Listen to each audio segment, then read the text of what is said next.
What's going on, guys? Pretty much the last update.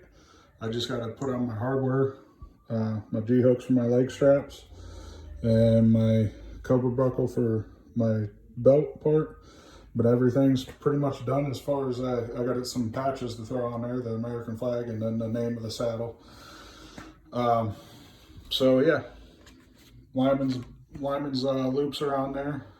Got my box stitches there. Like I said before, these stitches are spaced out for the pals and the mole webbing there is at 1.5 inches.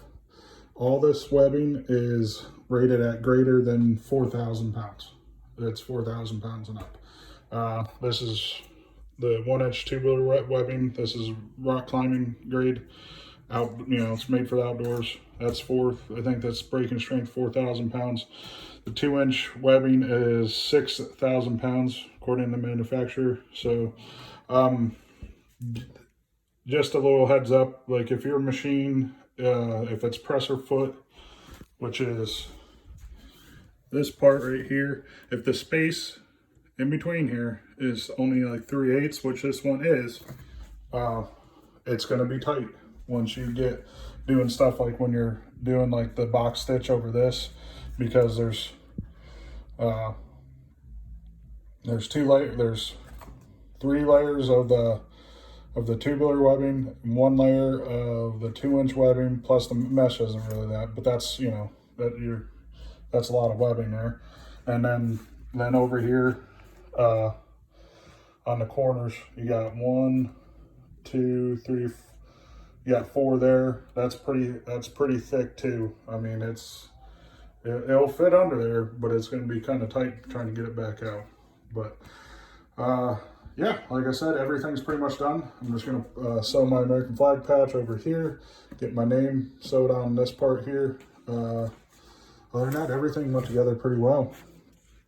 So I suppose the next video will be testing it out. Test it out, all your stuff, test out at ground level.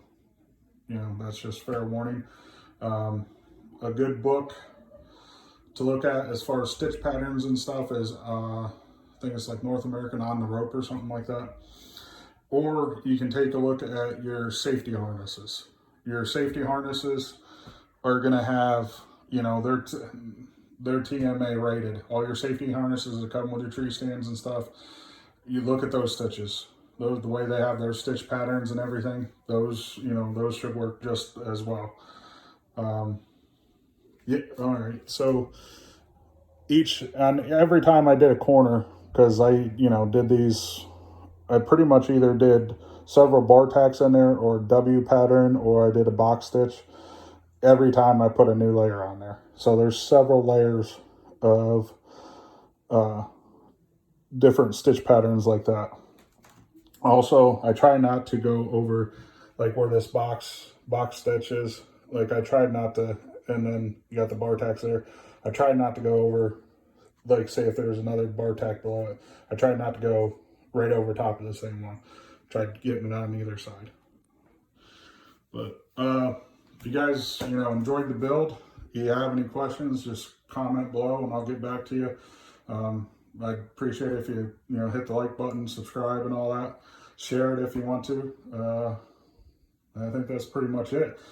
I think when I do the video of testing it out, I'll give you an update what my thoughts are, if I want to change anything, and that'll be out sometime. All right, thanks guys.